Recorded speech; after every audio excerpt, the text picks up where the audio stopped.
کتاب برادران اہل سنت کی کتاب ہے فرائد السمتین، یہ علامہ الجوینی الخراسانی کی کتاب ہے، جلد نمبر 2 صفحہ نمبر 35۔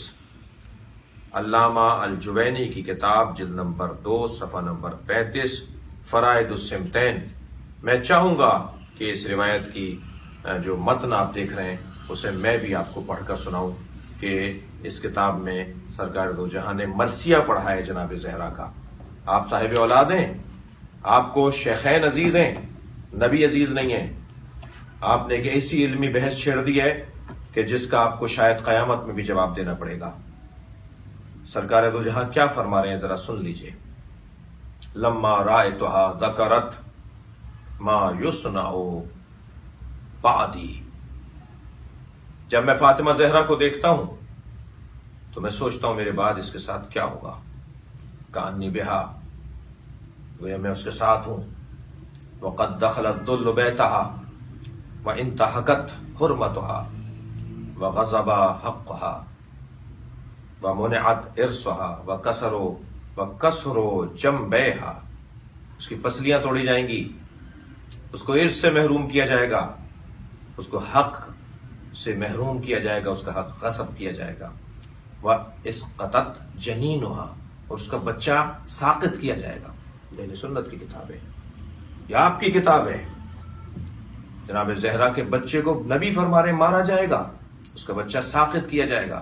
وَهِيَ تُنَادِي، اور وہ پکارے گی یا محمد، بابا بابا۔ کیا فرما رہے ہیں؟ وہ مجھے پکارے گی، فلا تجاب، اگر اسے کوئی جواب نہیں دے گا۔ ولا تستغیث، نہ ہی اس کی کوئی مدد کرے گا۔ الا تغاث، تستغیث ولا تغاث۔ اللہ اکبر۔ ولا تزال بعدی، وہ میرے بعد نہیں رہے گی مگر محزونہ، مکروبہ، باکیہ، روتی رہے گی میری بچی میرے بعد۔ یہ ہوگا فاطمہ کے ساتھ۔ یہ ہمارے بھائیوں کی کتاب ہے فرائد السمتین، علامہ الجوینی کی کتاب۔ علامہ الجوینی فرائد السمتین، یہ کتاب کون سے قرن میں لکھی گئی ہے، ان کی متوفہ کون سے سن کے ہیں، جن کو بھی میں سمجھتا ہوں کہ ہمارے عزیزوں کو دیکھنا ہوگا کہ کتنے بزرگ اور پرانے عالم دین ہیں۔ جو دوسری جلد ہے اس کی دوسری جلد کے اندر صفحہ نمبر 35 کے اوپر نبی مکرم نے اپنی بیٹی کے بارے میں بتا دیا کہ میرے بعد میری فاطمہ کے ساتھ کیا ہوگا۔ بسم اللہ الرحمن الرحیم۔ ناظرین، آج ہماری جو بحث ہوگی وہ کتابوں کے حوالے سے ہوگی۔ بہت ساری ایسی کتابیں ہیں جن کو سنیوں کی طرف منسوب کیا جاتا ہے، اور مصنفین اپنے نام کے پیچھے حنبلی، حنفی، مالکی، شافعی لکھتے ہیں، حالانکہ وہ غالی رافضی ہوتے ہیں۔ یہ اسی لیے کرتے ہیں تاکہ عام مسلمان ان کو اپنی کتاب سمجھ کر ان کا مطالعہ کریں اور وہ ہمارے مذہب کی طرف مائل ہو جائیں۔ اس کا اقرار قاضی نور اللہ شستری نے اپنی کتاب مجالس المومنین کے اندر کیا ہے کہ ہمارے جو رافضی ہیں وہ بسا اوقات اپنے نام کے ساتھ حنبلی، حنفی، شافعی، مالکی لکھتے ہیں۔ تو میرے عزیز دوستو، دیکھیں یہ کتنا بڑا دھوکہ ہے۔ ہیں رافضی لیکن اپنے نام کے ساتھ شافعی، مالکی، حنبلی لکھ کر اور کتابیں چھاپ کر اور ان کو سنیوں کی طرف منسوب کی جاتی ہیں۔ اور خود قاضی نور اللہ شستری کے لیے یہ ان کے رافضیوں کے خاتم المحدثین ہیں شیخ عباس قمی، ان کی کتاب ہے القنا والالقاب۔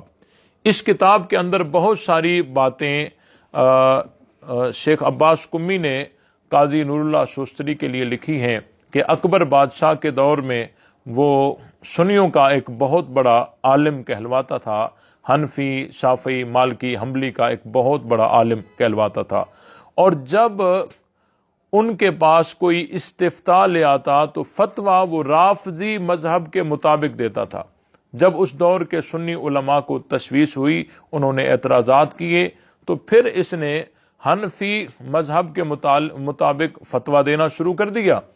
اور جب اکبر بادشاہ فوت ہو گیا اور اس کا بیٹا جہانگیر تخت نشین ہوا، تو اس نے پھر اپنی سابقہ روایت برقرار رکھی اور استفتاء عطا تو فتویٰ وہ رافضی مذہب کے مطابق دیتا۔ اس وقت اس نے ایک کتاب مجالس المومنین بھی لکھی۔ پھر اس دور کے جو سنی علماء تھے انہوں نے ثبوت اکٹھے کر کے اور جہانگیر بادشاہ کے سامنے رکھے، تو پھر جہانگیر بادشاہ نے اس کو اس کے انجام تک پہنچایا۔ دیکھیں یہ ان رافضیوں کے حربے ہیں، اور تقیہ تو ان کے مذہب کا جزو لازم ہے۔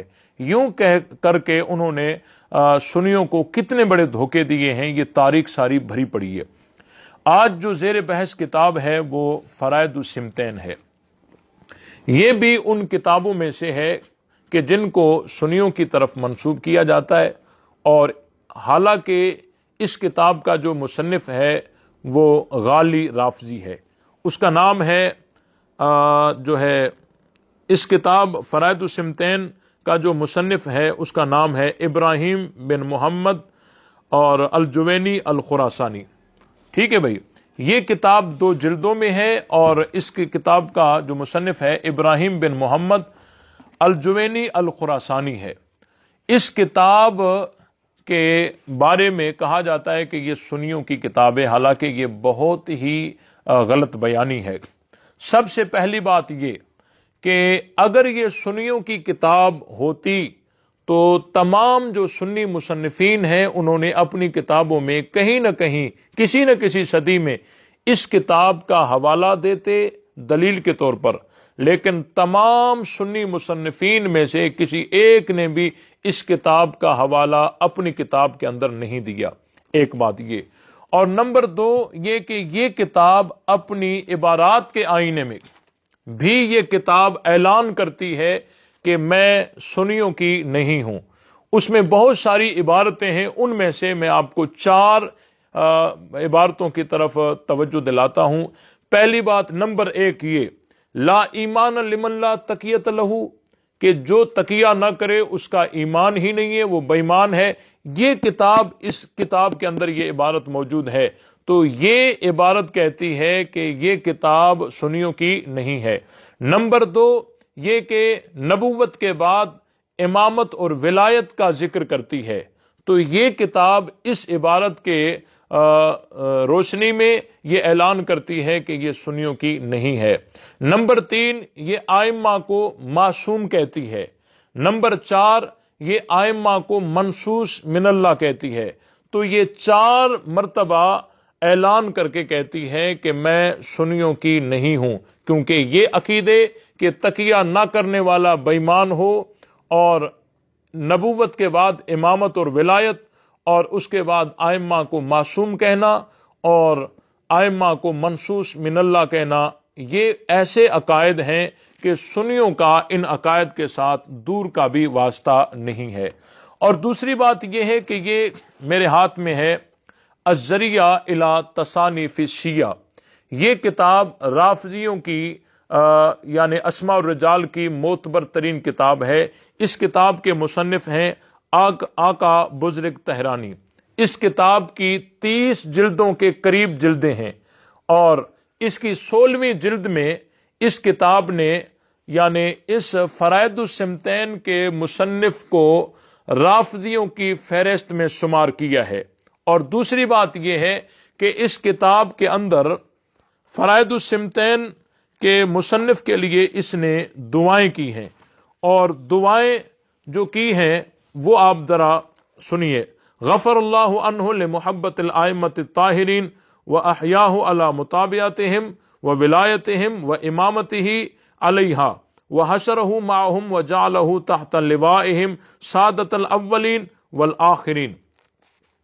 یہ الذریعہ کا جو مصنف ہے وہ اس فرائد السمتین کے مصنف کے لیے دعائیں کر رہا ہے، حالانکہ رافضی مذہب میں فروع کافی کے اندر یہ بات موجود ہے کہ رافضی کسی غیر رافضی کے لیے دعا نہیں کر سکتا، اسی لیے انہوں نے کہا ہے کہ سنیوں کے جنازوں میں شرکت نہ کرو۔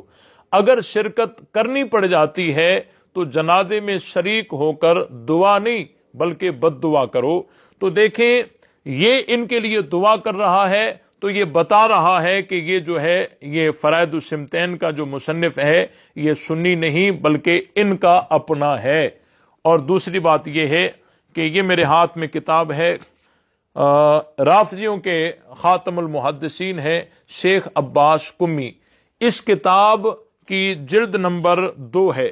اس کتاب کے اندر انہوں نے فرائد السمتین کے مصنف کے لیے جو لکھا ہے وہ میں آپ کی توجہ دلانا چاہتا ہوں۔ صفحہ نمبر 175 ہے، وَلَكِنَّ الْمَنْقُولَ عَنْ صَاحِبِ الرِّيَاضِ أَنَّهُ ذَهَبَ إِلَى تَشَيُّعِهِ لَهُ كِتَابُ فَرَائِدِ السِّمْتَيْنِ فِي فَضَائِلِ الْمُرْتَضَى وَالْبَطُولِ وَالسِّبْتَيْن۔ یہ کہتا ہے کہ یہ فرائد السمتین کا جو مصنف ہے یہ تشیع کی طرف گیا ہے۔ تو میرے عزیز دوستو، پہلی بات یہ ہے نمبر 1 کہ اس کتاب کا کسی سنی مصنف نے اپنی کتاب میں آج تک کوئی حوالہ نہیں دیا۔ نمبر 2 کہ یہ الذریعہ جو ہے یہ جو ہے اس نے اس کتاب کے مصنف کو روافض کی فہرست میں شمار کیا ہے۔ اور نمبر 3 یہ کہ الکنہ والالقاب کے یہاں جو شیخ عباس قمی ہے اس نے اس فرائد السمتین کے مصنف کو رافضیوں میں شمار کیا ہے۔ نمبر 4 یہ ہے کہ یہ الذریعہ والے نے اس کتاب کے مصنف کے لیے دعائیں کی ہیں، حالانکہ رافضی مذہب میں غیر رافضی کے لیے دعا کرنا جائز نہیں ہے۔ اور نمبر 5 یہ ہے کہ یہ کتاب اپنی عبارات کے آئینے میں اعلان کر کے بتاتی ہے کہ میں سنیوں کی نہیں ہوں۔ نمبر 1 لا ایمان لمن لا تقیۃ لہ، کہ جو تقیہ نہیں کرتا وہ بے ایمان ہے۔ نمبر 2 کہ نبوت کے بعد امامت اور ولایت کا تذکرہ کرتی ہے۔ نمبر 3 کہ حضرت جو ہے ائمہ کو معصوم کہتی ہے۔ نمبر 4 ائمہ کو منصوص من اللہ کہتی ہے۔ اور بھی بہت ساری عبارتیں ہیں جو اپنی عبارات کے آئینے میں یہ کتاب کبھی بھی سنیوں کی نہیں ہے۔ اس کتاب کو سنیوں کی کتاب کہنا یہ بہت بڑی دھوکے بازی ہے اور یہ بہت غلط بیانی ہے۔ اللہ تعالی ہم سب کو حق سمجھ کر اس پر عمل کرنے کی توفیق عطا فرمائے۔